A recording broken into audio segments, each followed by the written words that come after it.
ಎಲ್ರಿಗೂ ನಮಸ್ಕಾರ. ಇವತ್ತಿನ ರೆಸಿಪಿ ಬೆಂಡೆಕಾಯಿ ಕರಿ. ಬೆಂಡೆಕಾಯಿ ನೋಡಿ ಈರುಳ್ಳಿ ಟೊಮೆಟೊ ಈ ಥರ ಹಾಕಿ ಮಾಡೋದು ನಿಮಗೆ ಗೊತ್ತೈತಿ. ಇದೊಂಥರ ವೆರೈಟಿಯಾಗಿ ಮಾಡಿರಿ. ಇಲ್ಲಿ ನೋಡ್ರಿ ಬೆಂಡೆಕಾಯನ್ನ ಮಾಮೂಲಿ ಯಾವ ಥರ ಫ್ರೈ ಮಾಡ್ಕೊತೀವಿ ಆ ಥರ ಎಲ್ಲ ಪೂರ್ತಿ ಫ್ರೈ ಮಾಡಿಕೊಂಡು ಸ್ವಲ್ಪ ಎಣ್ಣೆ ಹಾಕ್ಕೊಂಡು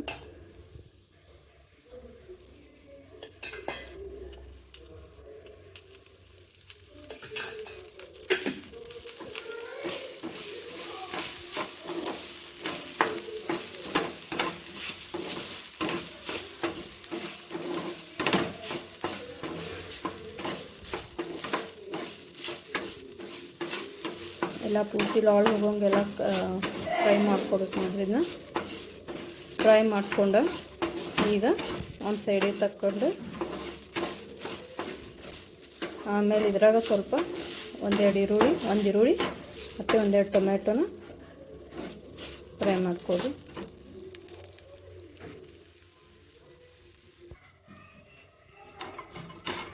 ನೋಡಿ ಈರುಳ್ಳಿ ಸ್ವಲ್ಪ ಆಡಿಸ್ಕೊಂಡು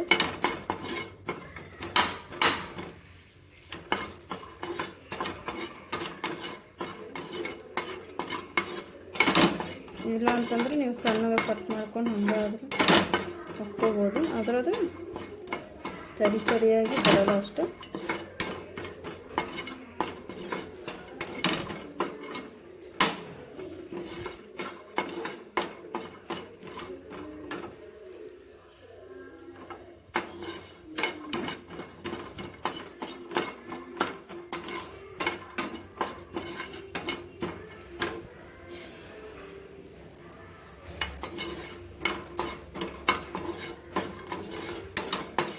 ಇದಕ್ಕೆ ಒಂದು ಏನು ಮಾಡೋದು,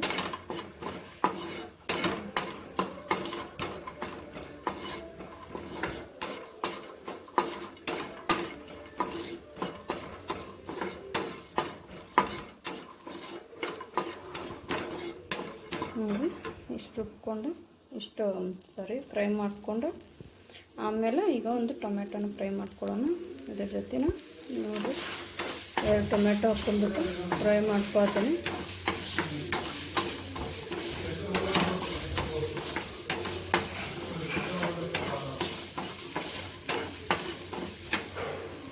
ಈಗ ಇದನ್ನು ಫ್ರೈ ಮಾಡಿಕೊಂಡು ಇದು ನೋಡ್ರಿ ಬೆಂಡೆಕಾಯಿ ಫ್ರೈ ಮಾಡಿದನ್ನ ಎತ್ತಿಟ್ಕೊಂಡೀನಿ. ಇದು ನೋಡ್ರಿ ಒಂದು ಆಲೂಗಡ್ಡೆನ ಹೆಚ್ಕೊಂಡೀನಿ, ಒಂದು ಈರುಳ್ಳಿ ಒಗ್ಗರಣೆಗೆ. ಆಮೇಲೆ ಈಗ ಒಗ್ಗರಣೆಗೆ ಬಂದುಬಿಟ್ಟಿದೆ ನೋಡ್ರಿ ಸಾಸಿವೆ ಜೀರಿಗೆ ಹಾಕತ್ತೀನಿ, ಎಣ್ಣೆ ಕಾಯಕ್ಕಿತ್ತೀನಿ. ಆಮೇಲೆ ಈರುಳ್ಳಿ,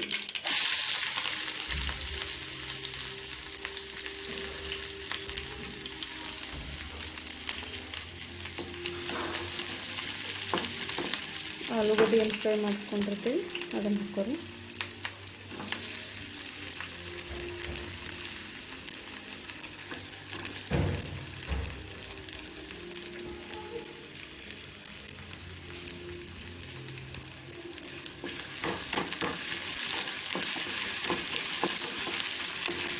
ಆಮೇಲೆ ಇದ್ರ ರುಚಿದ ಮಿಶ್ರಣ ಏನೈತೆ ಈರುಳ್ಳಿ ಮತ್ತು ಟೊಮೆಟೊ ಇದಕ್ಕೆ ಹಾಕ್ತಾರೆ.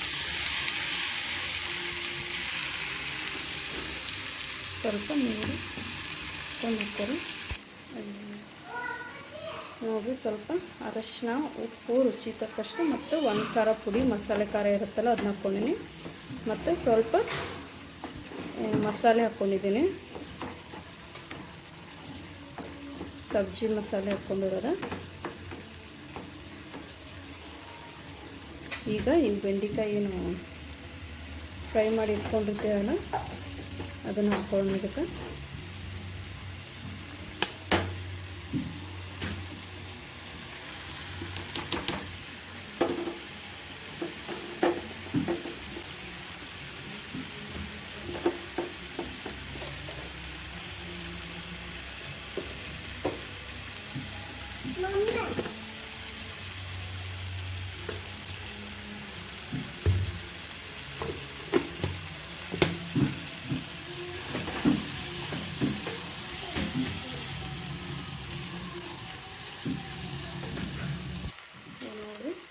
ಮಾಡ್ಕೊಂಡು ಇದಕ್ಕೊಂದು ಸ್ವಲ್ಪ ಕುದಿ ಹಾಕಿದೆ. ಅಂದರೆ ಇವು ಬೆಂಡೆಕಾಯಿ ಬಂದ್ಬಿಟ್ಟು ಏನದಾವು ಸ್ವಲ್ಪ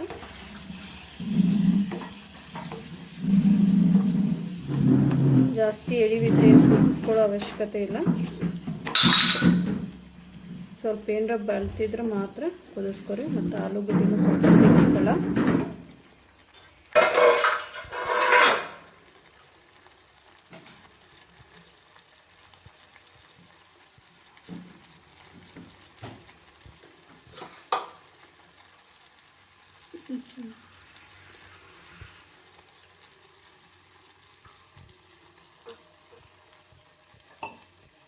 ಸ್ವಲ್ಪ ಕುದಿಯಕ್ಕೆ ಬಿಡೋಣ. ಇದನ್ನು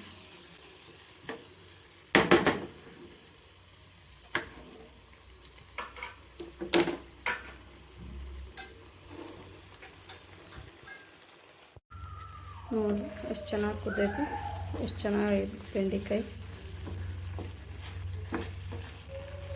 ಬೆಂಡೆಕಾಯಿ ಆಲೂಗಡ್ಡೆ ಪಲ್ಯ ಮಸ್ತ್ ಟೇಸ್ಟ್ ಆಗೈತಿ. ಈ ಥರ ಒಂದು ಸಲ ಮಾಡ್ಕೊಂಡು ತಿನ್ನಿರಿ. ಇಷ್ಟ ಆದರೆ ಲೈಕ್ ಮಾಡಿರಿ, ಸಬ್ಸ್ಕ್ರೈಬ್ ಮಾಡಿರಿ. ಹಾಗೆ